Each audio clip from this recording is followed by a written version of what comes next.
Hello everyone! So the new 3D Sonic game was announced at Sonic Central a while back, and nothing much was shown in the CG teaser. Then the leaks started coming. So this game is apparently called Sonic Rangers, and the leaks were talking about how this is an open world Sonic game, which to me is very interesting. So, as usual, I want to talk about some ideas I have for this game, so sit back and enjoy. Let's talk about the graphics. Now, going off the leaks, supposedly the game's art style might have taken inspiration from Breath of the Wild, which is why we saw Sonic running through a realistic forest instead of something cartoony akin to the status of Lost World. That seems promising since I feel like this type of game needs to have realistic environments, and personally, I was getting tired of the cartoon aesthetics from recent games. Although, I wonder how much they could have taken from Breath of the Wild. Are they going with a cel-shaded look for this game? That'd be cool since we never had gotten a cel-shaded 3D Sonic game before. If they're not, then I hope this game looks like Unleashed if it was on the PlayStation 4, because that game is the best looking Sonic game to this day, and it's 13 years old at this point. I mean, this game is utilizing the Hedgehog engine too, and unlike Forces where most of its development time was spent on that engine, this game has no excuse to not use this engine to its full potential. Anyways, I really do hope there's a dynamic day and night cycle like the 3D Zelda games. For an open world game, having a day and night system immerses the player into the game, so I think this game should implement that. Now, since it's an open world game, I really do hope the biomes or other sections of this world are very unique. So far we have the forest environment, and I think that's going to be the center zone of the world map. Here are my ideas for potential zones in this game. To start off, there should be some sort of ruins mixed with elements of technology. The teaser probably confirmed that, but we will see. I think a cool idea for a zone is a huge water park near the forest. I think it's somewhat odd that Sonic has never touched the concept of a huge water park level before. This is just my idea for the water zone for this game, where we have huge slides and whirlpools.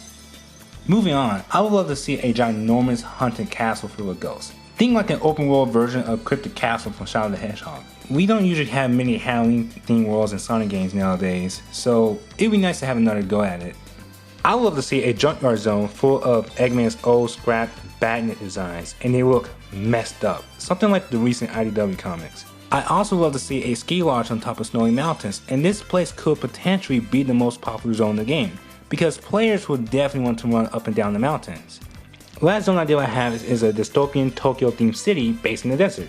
Sonic has gone to different cities with different cultures, but not Tokyo surprisingly, and making it based somewhere near a vast desert that we had to go through, and making the city a dystopia similar to that Robotropolis from Sat AM, and the new city from Sonic Prime would be fun to traverse through. Let's talk about the plot. I don't know what the final story could be about, but if we're going off the leaks, Sonic is helping a ghost girl to stop creatures from taking over her homeworld, cyberspace. The ghost girl companion really reminds me of the late transitional era Sonic games where he's accompanied by someone throughout the adventure. And I just hope this ghost girl is a really fun and cool character. Let's talk about villains. Okay, I do want Eggman in this game. He's the villain of the franchise and it's a given that he's going to be in this game, but I want him to be threatening and straight up sadistic, like how he was in the Archie comics and currently in the IDW comics. Since cyberspace is involved, maybe he's the one that someone found a way to control it for his own selfish deeds and use it to conquer the world. If he's the sole antagonist of this game, then make sure he's taken seriously and the story is focused on him being the main villain from the start to end. One concept I think would be fitting for this game is Eggman's growing loss of sanity because he's tired of Sonic beating him every time. At the beginning of the game, he's comical and cartoony just to reflect how he's been portrayed in recent games and honestly how he's marketed. But as the story goes on, it gets more obvious that Eggman's about to snap. This is something that the Archie comics did, and I think that could be really something special for a Sonic game, especially an anniversary game. Heck, go crazy and make him transform into Super Eggman out of unyielding blinding rage against a weakened Sonic and make that the final boss. Crazy, I know. Moving on, that logo in the teaser could be a symbol for anything. I think it could be a symbol of an evil virtual organization called Rangers, sort of like an evil parody. You know where I'm going with this. Here's an idea I've seen on social media. The possible return of Infinite.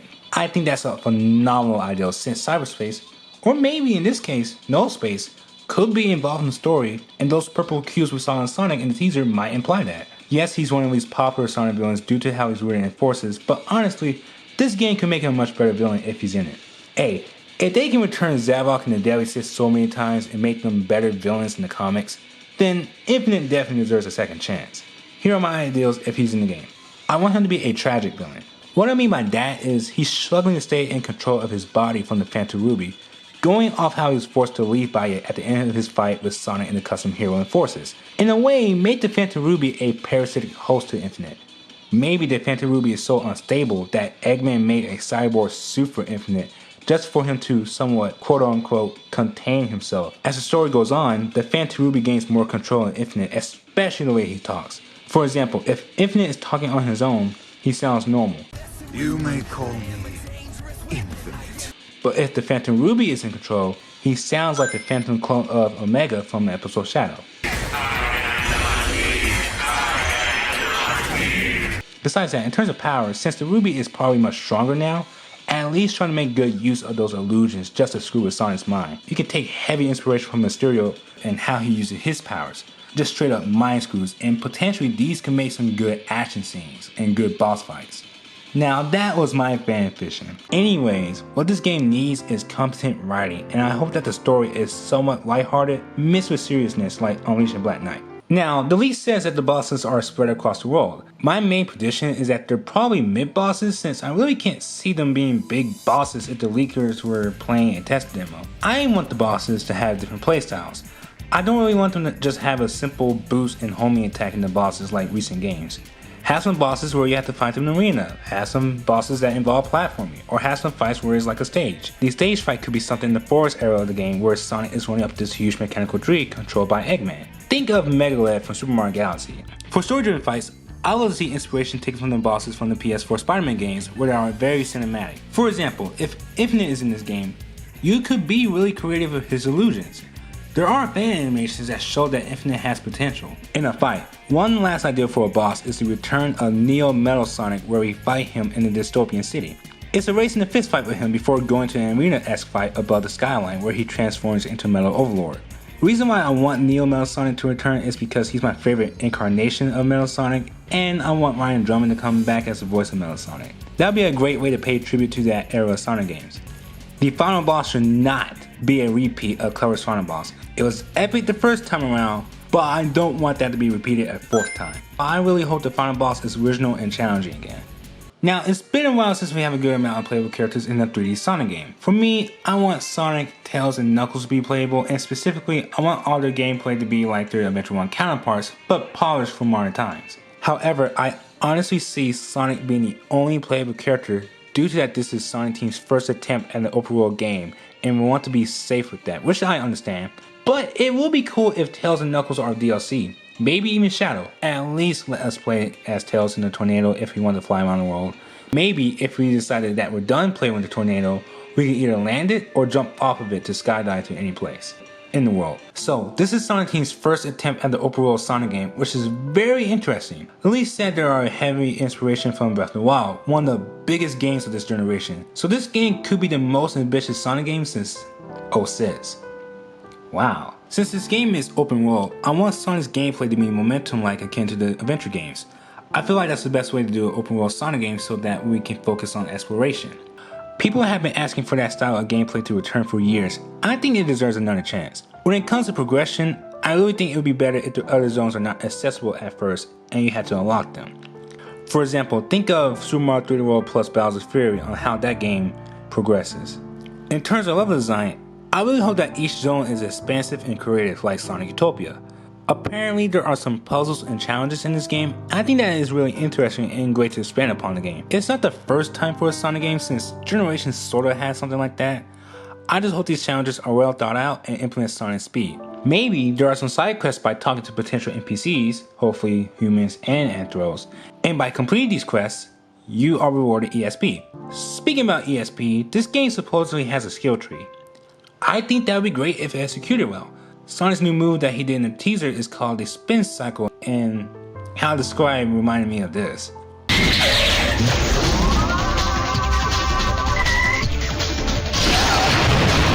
Anyways, I feel like a skill tree could raise Sonic's stats to be even higher to make him lose less rings if he gets hit. Make him faster where he can achieve the boost like Sonic Advance 2. Unlock new moves like the spin cycle, or maybe bring back old moves like the blue tornado, the triangle jump, the bounce bracelet, somersault, the lightspeed dash where at first you have to charge it like Adventure 1, but it could be upgraded to the point where it could be activated at the press of a button like Sonic Adventure 2.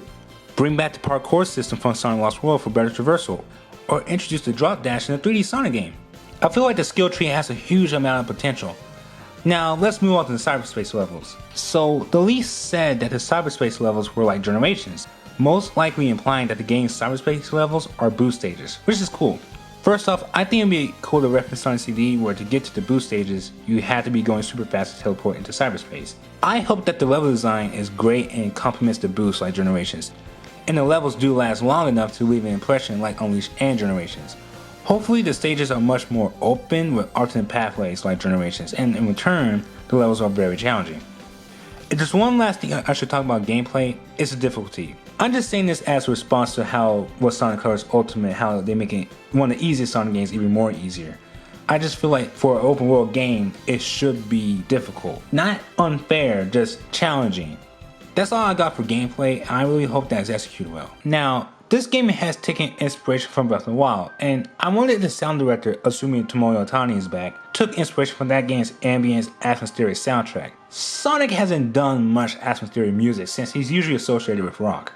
However, here's my idea of how the soundtrack can work. A zone of the world map shares the same musical melody with the cyberspace levels that correspond within that world. However, the melody in the open world is ambient, slow, and soft, while the cyberspace variation is much faster, lively, and traditional rock. I will use the Snowy Mountain Zone for example. Here's an example of how it could sound like an open world.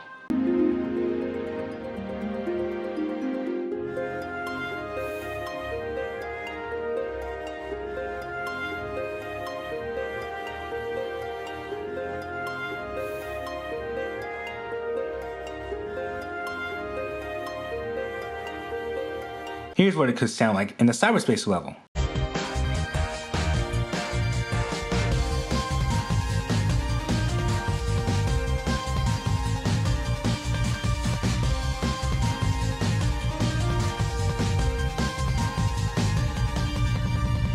That would be nice to hear, honestly. Maybe in the open world, the ambient music's tempo changes depending on what Sonic is doing. If he's idle, then the music is a bit faint and the melody is slower than usual. If he's running, the music is no longer faint and the melody is at regular speed. It's stuff like that that will make the player be immersed into the game. The only other thing I can say about the open world music is that if the game hypothetically has a day and night cycle, then go the Unleashed route by making night remixes of the daytime zone songs. I think we're going to get some remixes of old songs, and I'm betting that we're going to get a Green Hill remix somewhere. If there is, then I hope it's a John Bostain arrangement from the movie, and that is used for the file select or option menu. Or better yet, have the Dreams Come True version that came out recently as an end credits theme for this game. If the tornadoes in this game, then I really do hope we get a piano rendition of Sky Chase from Sonic 2 or Tornado Defense from Sonic Unleashed. If we can drown in this game, I think this is the best way to remix the drowning theme.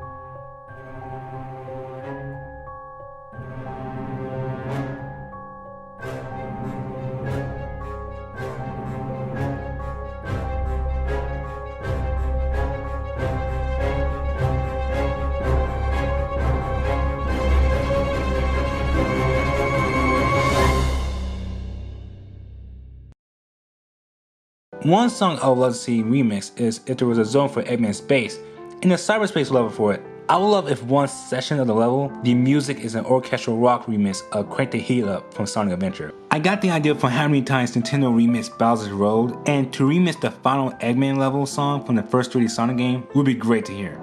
How about this track from one of the last cyberspace levels?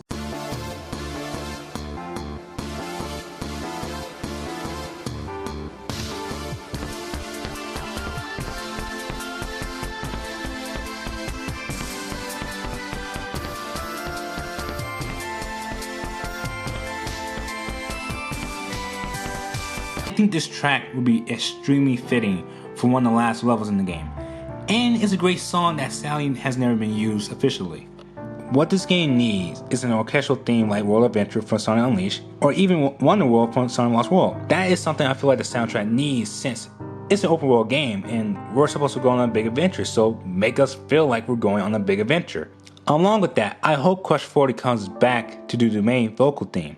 It was nice to hear them again with Green Light Ride for Team Sonic Racing, but they need to come back for this game, and especially after that concert. Speaking of the concert, I really hope that the orchestra behind the Sonic Symphony comes back to do some songs for this game. They honestly deserved it after that spectacular performance. What I want to talk about is nostalgia. Now, this game is the anniversary, and if there's some sort of nostalgia in it, I hope it's not forced like previous games. I have a feeling that when they were coming up with ideas for puzzles for this game, Sonic Team might have taken inspiration from Mario, where there are puzzles based around forming his iconic 8-bit sprite.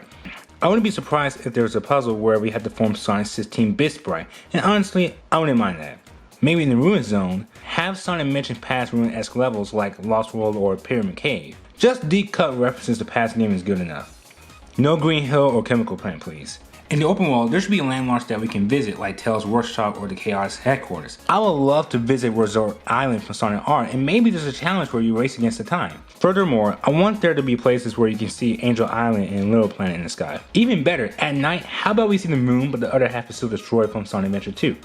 Also, I really hope this game has a photo mode to take pictures and selfies with. I mean, Sonic has an iPhone, so why not?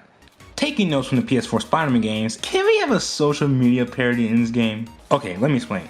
So, it's just a little social media platform the player can use when the game is paused. Let's call it Ringer. On Ringer, there'll be a bunch of users who will most likely be Sonic characters and the possible NPCs in this game, just tweeting random stuff that is humorous and sort of meta. It's pretty much Sonic's version of Twitter. Honestly, it would be super cool if Sonic had 6,231,991 followers, just to reference the fact that it's his birthday. Furthermore, you can post pictures you took from photo mode and upload it to Ringer and have NPCs commenting on it. Plus, you can actually post the pictures you took from the game and upload them to Facebook or Twitter. I'm just saying, it'd just be pretty cool. I really do hope that there are costumes in this game. If you see my Adventure Remake videos, then you can understand why, since I think they would be cool for a Sonic game like this. One thing I really do hope that this game does with his tone is that it should be the creepiest Sonic game. I'm not saying make a horror game, but this is an open world game where you will be dared to explore uncharted areas that could make you uneasy at first. If anything, that would make the game immerse the player more into it and add on to the atmosphere. There's plenty of times in Zelda where that happens, and since this game is possibly taking inspiration from those games, do that. If Super Sonic is in this game, I hope that he's playable after the final boss. That's all I have to say. After all that, I just want this game to succeed. I want this game to have good gameplay. I want this game to have a great soundtrack. I want the story to be well written. I want this game to be marketed well. I want this game to be fun when it comes out. I am really concerned about this game because we only got a vague CGI teaser and that's it. Now mind you, it's been like that for years. As of this video, we don't know when more information about the game will be released. So hopefully there's another Sonic Central that comes out late this year, early next year to show us more about the game.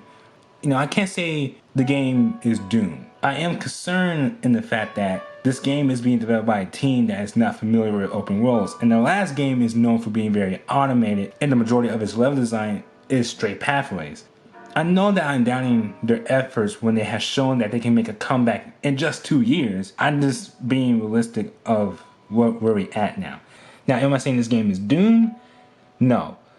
Honestly, if you ask me, it takes a lot of energy to be negative, so I want to be realistic. It's a game in development.